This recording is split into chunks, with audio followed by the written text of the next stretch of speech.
आदरणीय मुफ्ती शरण साहिब जी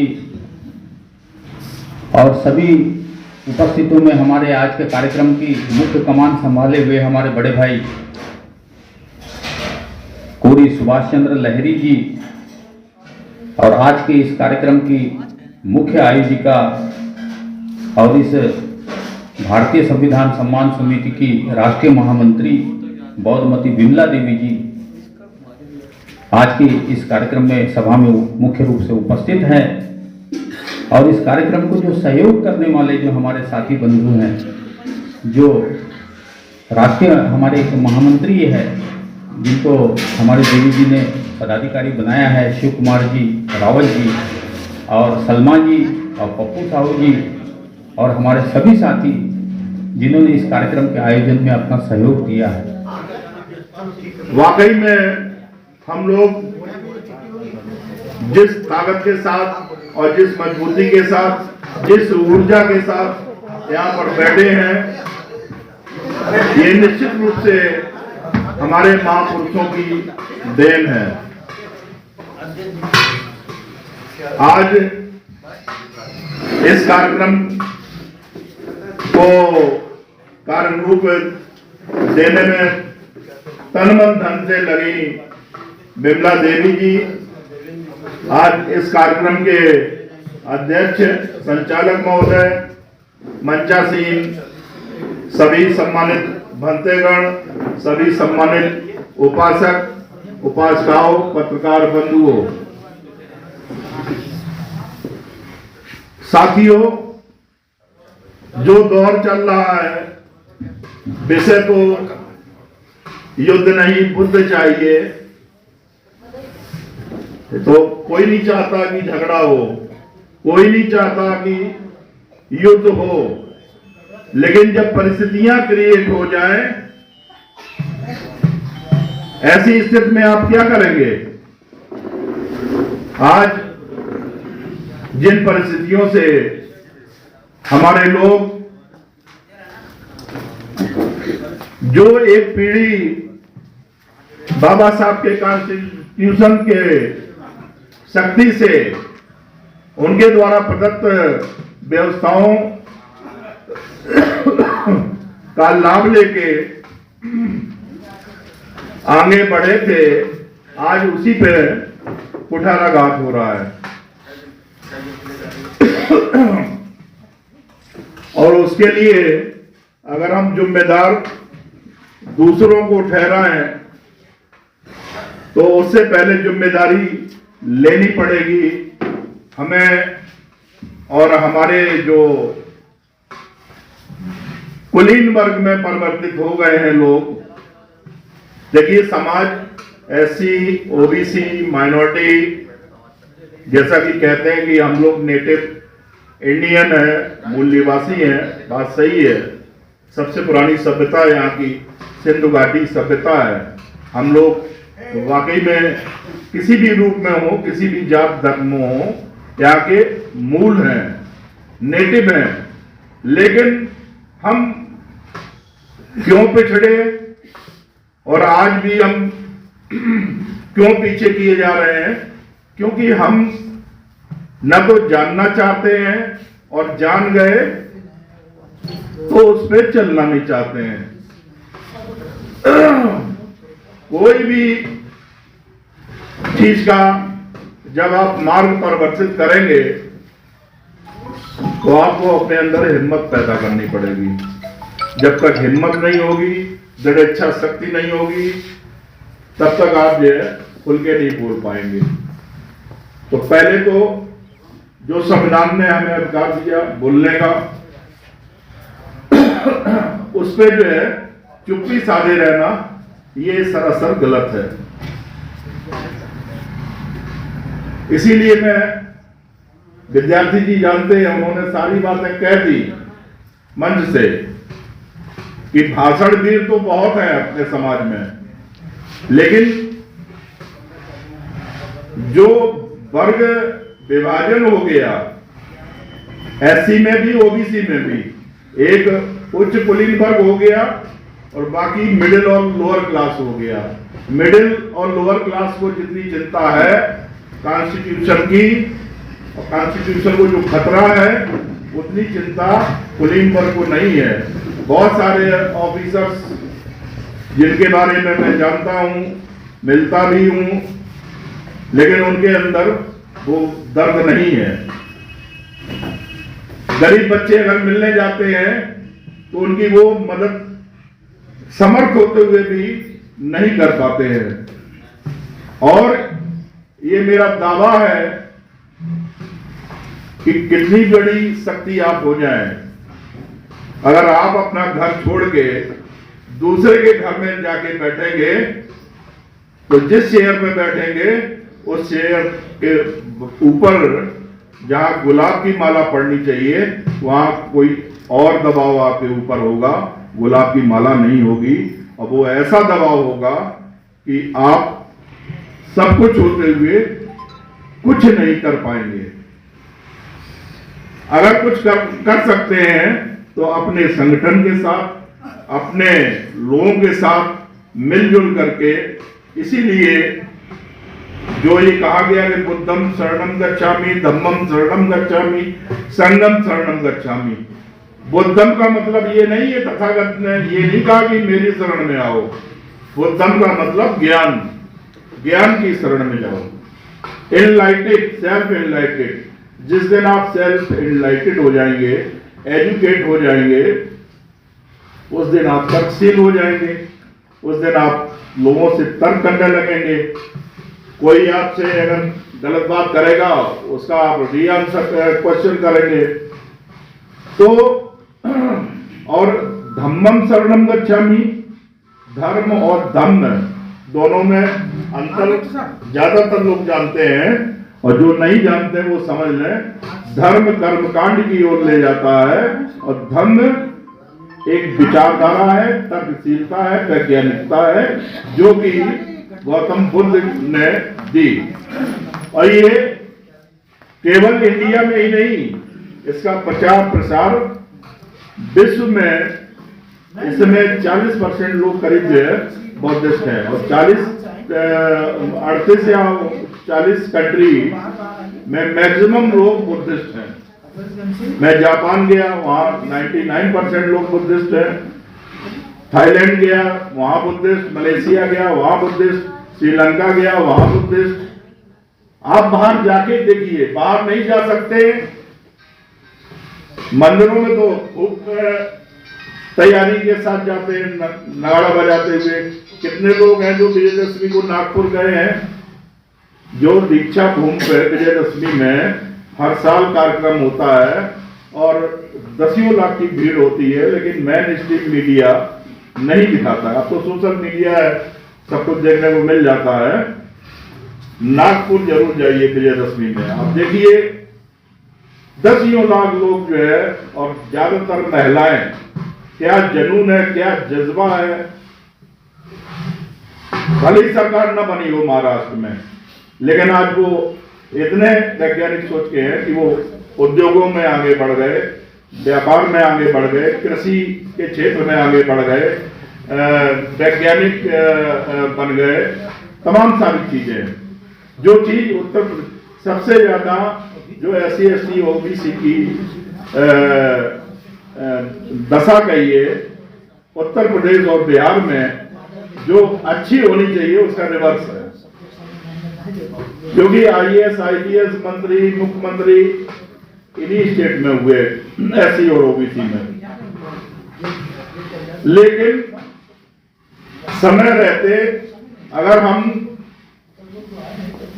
समय को निकल जाने देते हैं तो समय बार बार लौट के नहीं आता है। तो मेरा कहना यही है, ज्यादा समय नहीं लूंगा, कि चीजों को समझिए। जिनको आप अपना समझते हैं वो आपके कभी अपने नहीं हो सकते हैं, वो आपको इस्तेमाल करेंगे। आप फर्क से कहते हैं कि वी आर हिंदू, आप तुरंत कहिए अगर हम हिंदू हैं तो हमारे राइट्स कहाँ हैं? हमारी इतनी पॉपुलेशन, उतना भूमि में हमारी राइट्स कर दे दो, व्यापार में हमें राइट्स दे दो, मंदिरों में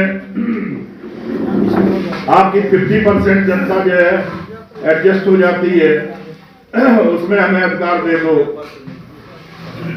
और भी तमाम राइट्स है, कहाँ हमें अधिकार है? न्यायपालिका में अधिकार नहीं, मीडिया में अधिकार नहीं, और कहते हो आरक्षण आरक्षण, इतना हल्ला मचाते हो।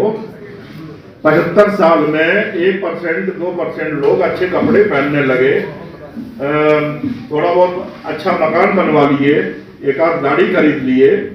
आप बता दीजिए, किसी भी शहर की बात कर रहा हूं मैं, जो पुराना शहर है, SC OBC के मकान कितने हैं लखनऊ में? बताइए, आप लोग लखनऊ के सब लोग हैं, चौक में पुराने लखनऊ में कितने मकान है पुश्तैनी SC और OBC के?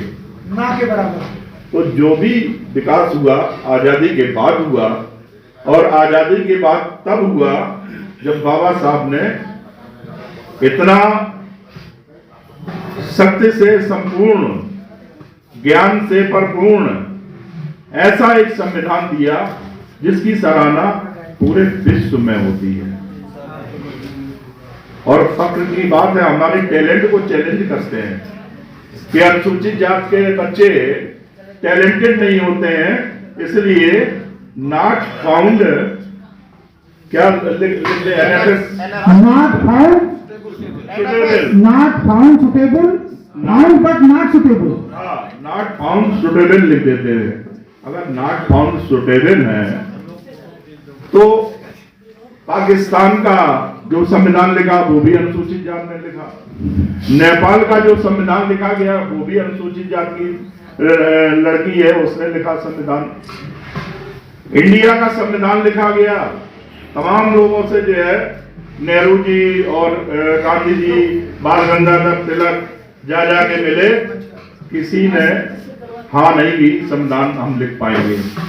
तब ये लोग जो है लंदन गए और वहां वायसराय से मिले।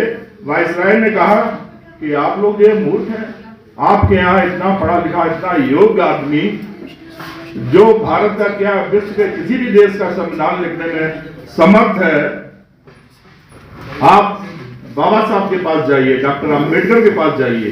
तब ये लोग आए और तब बाबा साहब ने जो है बीमार होते हुए भी 2 वर्ष 18 महीने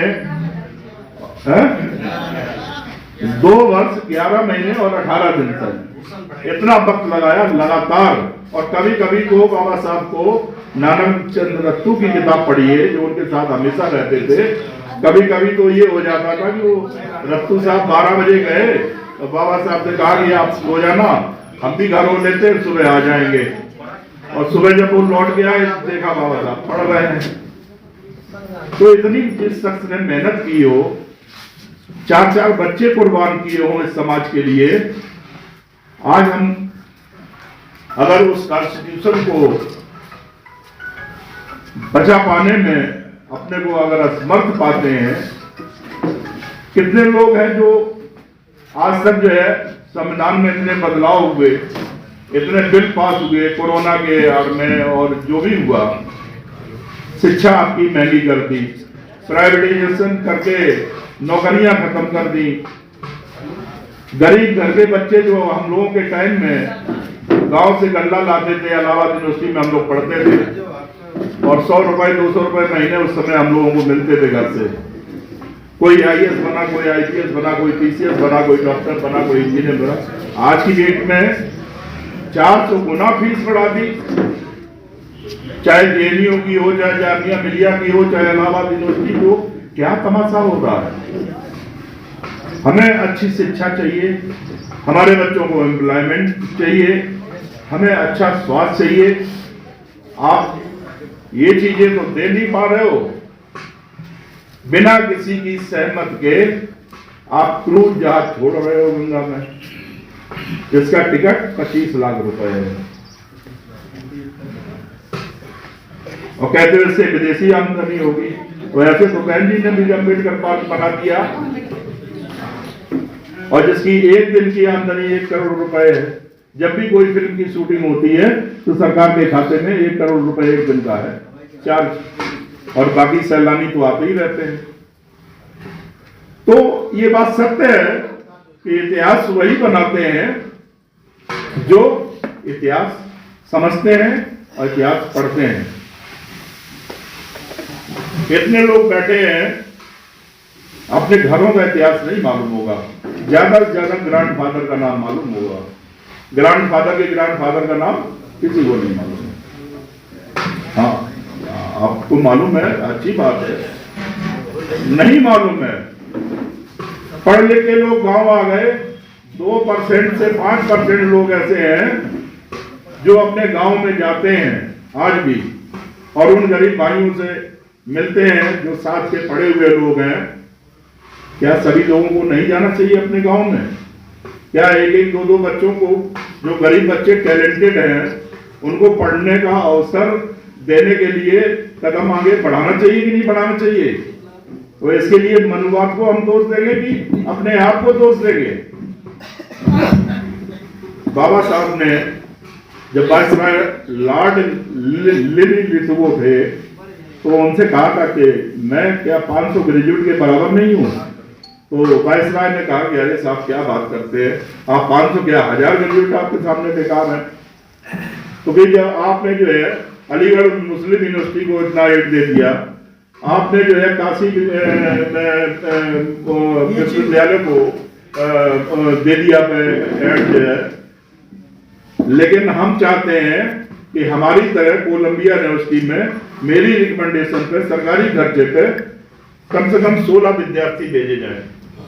16 विद्यार्थी बाबा साहब के कहने पे वायसराय ने भेज दिए और जब वो पढ़ लिख के आए तो बाबा साहब ने उनको डिनर पे बुलाया अपने दिल्ली में आवास पे। तो पूछा भाई कैसा लगा मेरा प्लान? आदरणीय अध्यक्ष जी, थोड़ा सा विषय पर भी विशेष ध्यान दें। हाँ, यस। तो सबने नकार दिया इस बात को कि मतलब जो है आपका कोई योगदान है, कोई डॉक्टर बना, कोई जज बना, कोई कुछ बना, कोई कुछ बना। खैर, बाबा साहब का योगदान सभी जानते हैं। आज जो युद्ध नहीं और बुद्ध चाहिए जो विषय रखा गया है, उसके बारे में मैं सिर्फ सभी से यही अनुरोध करना चाहता हूं कि बुद्ध का मार्ग एक ऐसा मार्ग है जो सम्यक है और समानता, बद्धता, आपसी प्रेम इसको डेवलप करता है। क्योंकि इसको अगर देखना है तो बौद्धिस्ट स्थलों पे जाके देखिए, बौद्धिस्ट स्टेट में जाके देखिए, अपने ही देश में सिक्किम में जाके देख लीजिए, काफी अंतर नजर आएगा। लास्ट में मैं, क्योंकि समय कम है, वक्ता ज्यादा है, लास्ट में मैं यही कहूंगा कि ये खामोश मिजाजी, मैं सभी से कहता हूं कि अपनी बात अगर कहना है, कलेक्टर से भी कहना है तो खुल के कहिए, कमिश्नर से कहना तो खुल के कहिए। दे आर लोक सेवक, पब्लिक सर्वेंट हैं। सर्वेंट होता है, कितना भी बड़ा हो, अधिकारी नहीं होता, वो लोक सेवक है। लोक सेवा आयोग से आए हैं, जनता की बात सुनने के लिए आए हैं। तो इसलिए मैं लास्ट में कहना चाहूंगा कि ये खामोश मिजाजी तुम्हें जीने नहीं देगी। हमारा समाज चुप बैठा रहता है, बोलता नहीं है। बार बार कहा जाता है अगर आप जो है 10 लोग एकदम से हल्ला मचा दो, चिल्लाने लगो, अरे मार डाला, तो साला आत्ताई अपने आप भाग खड़ा होगा। इसीलिए मैं कहता हूं कि ये खामोश मिजाजी तुम्हें जीने नहीं देगी, ये खामोश मिजाजी तुम्हें जीने नहीं देगी। इस दौर में जीना है तो कोहराम मचा दो, कोहराम मचा दो। बहुत बहुत आभार आप सभी का, बहुत बहुत धन्यवाद। जय भीम, जय भारत।